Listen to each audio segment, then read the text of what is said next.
बिस्मिल्लाहिर्रहमानिर्रहीम। अस्सलाम वालेकुम। आपका दोस्त सलमान हैदर। दुआ है उस परवरदिगार से कि उसने आपको और आपके अहले खाना को अपनी हिफ्ज़ो अमान में रखा हुआ। और रात गए कई धमाके हुए जी। इमरान खान साहब को जो अफराद धोखा दे रहे थे, जिसकी बिना पर इमरान खान ने कहा था कि अब किसी किस्म का कोई मुज़ाकरात नहीं होंगे अनटिल अनलेस सबसे पहले इलेक्शन की तारीख दी जाएगी। मुझे इतने धोखे किए गए कि अब किसी पर एतबार करने का सवाल ही पैदा नहीं होता। अब मुझे इलेक्शन की पहले तारीख दें, उसके बाद लेजिस्लेशन, कानून साजी, रियासती मामलात, इन तमाम के ऊपर मुज़ाकरात होंगे, उससे पहले नहीं होंगे। वो कौन अफराद थे जिनके कहने पर इमरान खान साहब ने 25 मई की जो तारीख है वो नहीं दे रहे थे लॉन्ग मार्च फेज 1 का। जी इनसाइट्स बड़ी जबरदस्त किस्म की हैपनिंग्स हैं जो आपके साथ शेयर करनी वो मालूम हो चुकी है। दूसरा जी, इत्तेहादी आपस में फूट पड़ी है जी। पहले जरदारी साहब हल्की हल्की ढोलकी बजा रहे थे और अब मौलाना फजलुर रहमान साहब ने थोड़ी हल्की सी जरा तगड़ी ढोलकी बजाना शुरू की है नैब के चेयरमैन के मामले पर। जी हर पार्टी का अपना कैंडिडेट है और इस बार मौलाना फजलुर रहमान कह रहे किसी का नहीं, नैब का चेयरमैन मेरा दोस्त होगा। वो कौन साहब है, किसकी बिना पर ही हो रहा है वो आपको बतानी है जी। इजाजुल हक और इमरान खान साहब की 2 रोज कबल मुलाकात हुई थी जिससे मुतल्लिक मैंने आपको बताया था, उसकी इनसाइट सामने आ गई। इजाजुल हक साहब खुद ARY के प्रोग्राम में रात गए, उसके सिलसिले में कुछ खास बड़े इंकशाफ कर रहे हैं और उसकी कुछ डिटेल और भी है इनसाइट, जो क्योंकि ये एक्सक्लूसिव स्टोरी हमारी थी, हमने ही सबसे पहले इसको ब्रेक किया था। हमारे बाद इसको मीडिया पे या सोशल मीडिया पे कुछ और लोगों ने इसको फॉलो किया था, तो इसका फॉलो आपको देना बहुत ज़्यादा ज़रूरी है। तो चीज़ें बहुत हद तक बैक एंड पे पक रही हैं और कुछ तैयार हो रही हैं, कुछ पकती है, उबाला आता है फिर बैठ जाती है, लेकिन बहरहाल पेशरफ्त है। तो कौन कौन सी ये हैपनिंग है जिसके बिना पे मैं आपको कह रहा हूँ कि रात के कोई धमाके हुए, सारी चीज़ें डिटेल में आपके सामने रखता हूँ। सबसे पहले जी मैं आपको इजाजुल हक साहब की उस पेशरफ्त से मुतल्लिक आगाह कर देता हूं जी। इजाजुल हक साहब ने इमरान खान से अपनी मुलाकात की इनसाइड स्टोरी शेयर की। उन्होंने बताया कि जी हाँ, अहम पैगाम लेके जी एस्टेब्लिशमेंट का मैं इमरान खान साहब से मेरी मुलाकात हुई थी। आपको मैंने पहले बताया कि इजाजुल हक साहब का जो कैरेक्टर है ना वो वाकई ही एस्टेब्लिशमेंट के बहुत करीब और उनके पैगाम रसां का है। अदरवाइज वो मुस्लिम लीग ज़िया के सरबराह और एक ही सीट है और असम्बली के अंदर उनका कोई रिप्रेजेंटेशन नहीं है। तो उनकी इमरान खान साहब से जो डिटेल में 2 रोज़ मुलाकात हुई थी, 2 रोज़ पहले, उसका पता चले जी मुख्तलिफ हलकों से ताल्लुकात बेहतर बनाने पर इत्तफाक हुआ है। इजाजुल हक साहब के बकौल इमरान खान का जो मैसेजेस लेके गए हैं उसमें मुख्तलिफ हलकों से इमरान खान साहब ने अपने ताल्लुकात को बेहतर करने पर इत्तफाक कर लिया है। मजीद क्या कह रहे हैं अपने उस इंटरव्यू में कि बिगड़ती सूरत हाल का वाहिद हल शफाफ इंतखाबात हैं, ये इमरान खान साहब का मानना है। अपनी इनसाइड गुफ्तगू से मुतल्लिक बता रहे हैं जो इमरान खान साहब के साथ हुई है।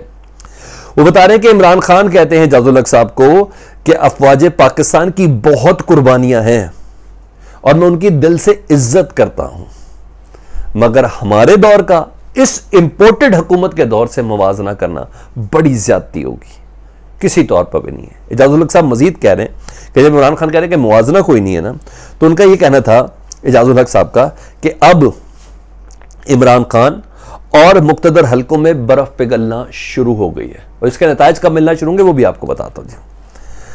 उन्हें कहा बजट मंजूर होने का, अभी तक बजट मंजूर नहीं हुआ ना क्योंकि कोई तकरीर करने कोई नहीं आ रहा, ठीक है जी।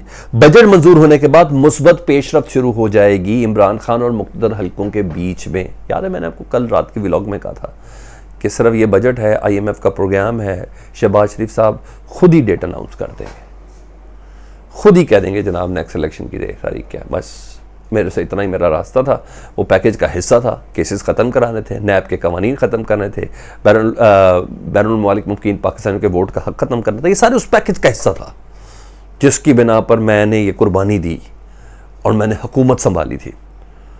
तो इजाजुल हक साहब के बकौल यहां तक बात हो चुकी है जी। बजट मंजूर होने के बाद मुस्बत पेशरफ्त होगी और साथ साथ ने कहा हुकूमत कहां है, 2 मिनट में नहीं 1 मिनट में 2 वोट हैं जो कम हो जाएंगे और हुकूमत गई।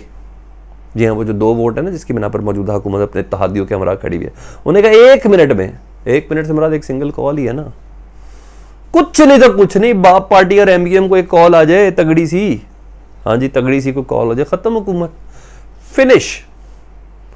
जी हाँ ये बात है। अब वो रात के उस धमाके, मजीद एक धमाके की बात करें, लेकिन उससे पहले मैं ज़रा वो बता दूं ना, मौलाना फजलुर रहमान यानी इत्तेहादियों के अंदर एक फूट पड़ी और बड़ी ज़बरदस्त किस्म की पड़ी है जी। वो ये है जी, मगर हाँ इजाजुल हक ने एक और सब बात भी बोली है। उन्होंने कहा जिस वक्त से मैं इमरान खान से मुलाकात करके आया हूं ना, मेरे भी घर की सर्विलेंस बढ़ा दी गई है और मेरे फोन कॉल भी टैप हो रही है। और ये डेफिनेटली अगर वो मैसेज ही लेके मुख्तलिफ हलकों का इमरान खान साहब के पास गए थे तो ये फोन कॉल टैप कौन करेगा? ये फोन कॉल टैप करेंगे या ये सर्विलेंस होगी आईबी की, इंटेलिजेंस ब्यूरो की। इंटेलिजेंस ब्यूरो सिविल सेटअप का यानी जिसे कहते हैं ना, उसको जवाब दे। प्राइम मिनिस्टर के अंदर आती है इंटेलिजेंस ब्यूरो। तो देखने के जादुलक इमरान खान के साथ सीधा ही ना करवा देना राब्ता, वो जो हल्की फुल्की चल रही है ना नाराजगी, वो सीधा ही ना करा देना। तो इजाजुल साहब ये भी कह रहे हैं अपने प्रोग्राम में कि मेरे ही फोन कॉल टैप होना शुरू हो गए, तो डेफिनेटली वो आईबी वगैरह हो गए। तो हुकूमत को भी परेशानी है, गवर्नमेंट को परेशानी है कि इजाजुल साहब ये मैसेजिंग लेके कहाँ जा रहे हैं, क्या जा रहे हैं, क्या बात हो रही है, क्या नहीं हो रही। ठीक है, अब सुन ले जी, वो तीनों इत्तेहादियों के अंदर फूट की बात कर। जरदारी साहब जी, नैब चेयरमैन का मामला है। जरदारी साहब वज़ीद हैं कि जस्टिस मकबूल बाकर पे को रख लिया जाए, चेयरमैन नैब लगा दिया जाए। अच्छा जी, मुस्लिम लीग नून जाती है फवाद हसन फहद और मौलाना फजलुर रहमान बज़िद नहीं है, इस पर काम भी शुरू कर दिया है। वो हैं जस्टिस दोस्त मोहम्मद खान। जी हाँ, ये निगरान वज़ीर आला भी रहे में KPK के और मौलाना के करीब तस्वुर किए जाते हैं। इस सिलसिले में मौलाना साहब कहते हैं जी सारी चीज़ें आपकी हो गई, 73 के आइन की रूह से कुछ मेरी भी बारी आ गई है, तो प्लीज़ जो नैब का चेयरमैन है ना वो मेरा कैंडिडेट होगा, मेरे से जिसके अच्छे राब्ते होंगे वो होगा।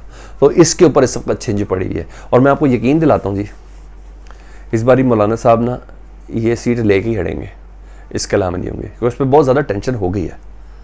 ये चीज़ बताऊँ, अब मैं आ जाऊँ उस फाइनल अपने मरहले पर जिसकी बिना पर मैं आपको कह रहा हूँ कि इमरान खान को धोखा देने वाले असल शख्सियात आगे, वो सारा थोड़ा सी टाइमलाइन बता दूँ जी।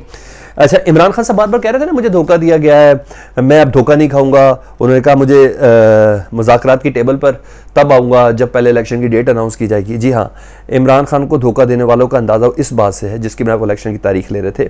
फवाद चौधरी साहब ने जी कल एक प्रोग्राम में इंटरव्यू दिया, वेल इन्फॉर्म्ड है, इसको मैं फवाद लीक्स का ही नाम दे देता हूँ, और बड़े धमाका खेज उनका ये इंटरव्यू था जिसमें उन्होंने ये राज अफशा किया कि नून लीग से ये तय हुआ था, ये 25 मई से पहले की डेट्स हैं जी, नून लीग से ये तय हुआ था कि नून लीग अदम एतमाद के बाद असम्बली में जाएगी, ठीक है, और फिर असम्बली तहलील करेगी, ये तय हुआ था नून लीग के साथ, और इलेक्शन अनाउंस किए जाएंगे और शहबाज शरीफ खुद ये इलेक्शन अनाउंस करेंगे। और फिर शहबाज शरीफ अपने इस वादे से मुकर गए। यही वो तसल्ली थी जिसकी बिना पर इमरान खान साहब लॉन्ग मार्च का फेज 1 25 मई वाला अनाउंस नहीं कर रहे थे। अब करूंगा, मुल्तान में करूंगा, फैसलाबाद में करूंगा, अब देखिएगा, फिर कहा था तैयारी पकड़ लें अगला हफ्ता, जो बार बार दिए थे, बैक एंड पे ये सब चल रहा था। बकौल फवाद चौधरी कि हमें धोखा दिया गया था, हमसे कहा गया था कि अब हम ये सीट छोड़ देंगे, असम्बलियाँ तहलील करेंगे, एक बार असम्बली जाएंगे, असम्बलियाँ तहलील करेंगे, नेक्स्ट इलेक्शन अनाउंस करके, हमसे धोखा गया था जिसकी बिना पर इमरान खान कह रहा था कि अब और धोखा नहीं खाना। लेकिन एक चीज़ है, सवाल ये उठता है, ये भी साथ कह रहे हैं फवाद चौधरी साहब कि ज़िमनी इलेक्शन और आम इंतखाबात में जो हमारे कैंडिडेट हैं उनको कहा जा रहा है कि PTI की टिकट नहीं लेनी, ना ज़िमनी इलेक्शन में ना आम इंतखाबात में हमारे कैंडिडेट्स को ये कॉल की जा रही है। सवाल तो नहीं फ़ोन कॉल कौन कर रहा है ना, ये भी एक सवाल है। मजीद आपको बहुत अच्छे से याद होगा कि शहबाज शरीफ साहब भी उस वक्त कह रहे थे कि हमसे मुज़ाकरात कर लें, डायलॉग कर लें, ये सब हो जाए, नून लीग चाह रही थी। मैंने आपको बताया था कि कहीं ना कहीं जरदारी साहब फैक्टर है जो कह रहा है कि नहीं इतनी जल्दी गिव अप नहीं करना, हमने केसेस ख़त्म कराने हैं, हमने नैब के मामलात सही करने हैं, हमने कानून साजी इलेक्शन इस्लाहत के तहत करनी है, हमने जो दुनिया भर में जो पाकिस्तानी है, बैरून मुल्क मुकीम पाकिस्तानियों का जो वोट का मामला है तो सीधा 80 लाख वोट मिल जाना है, वो इसमें तो कोई कॉम्प्रोमाइज़ नहीं है ना कि इमरान खान का वो वोट है, हाँ 1-2% ही हो, मुझे तो इसमें कोई दो राय नहीं है। पूरी की पूरी कम्युनिटी मूव कर रही है जी इस सिलसिले में। ये जो कह रहे हैं ना रेमिटेंस आई है रिकॉर्ड की, साल की बेहतरीन रेमिटेंस आ गई जी इस महीने, बताऊं क्या वजह है, बकरे ज़िबा कराने उन्होंने, ये ना समझेगा इस मुल्क पे इस हुकूमत के ऊपर उनको एतबार है, नहीं बकरे ज़िबा कराने हैं। जो बाहर के मुल्क बैठे हैं वो उधर कुर्बानी तो नहीं कर सकते, तो कुर्बानियाँ किससे करवानी है उन्होंने, ईद का देना है, इसलिए रिकॉर्ड रेमिटेंस आई है, अपने रिश्तेदारों को बकरे के पैसे दिए हैं जी, और बकरे भी इस हालात में बहुत महंगे हो गए हैं। तो इस वजह से तारीख का सबसे ज़्यादा रेमिटेंस वो बकरा ईद का मरला है। इस वजह से असर बनना चलेगा अगले महीने, फिर मैं देखूँगा तारीख का कितनी बड़ी रेमिटेंस आ रही है। अच्छा, बहरहाल लेकिन ये जो जितनी भी गुफ्तगू फवाद चौधरी साहब कह रहे हैं कि बैक एंड पे हो रही थी, धोखा दिया रहा था, ये सिर्फ हुकूमत नहीं, इस्टेब्लिशमेंट की तरफ से भी कहीं कोई तसल्ली थी जिसकी बिना पर कोई आस दी गई थी इमरान खान साहब को, जो फवाद चौधरी साहब ने आज क्लियर कर दी है कि हाँ हमारे साथ ये तय हुआ था और हमें धोखा दिया गया।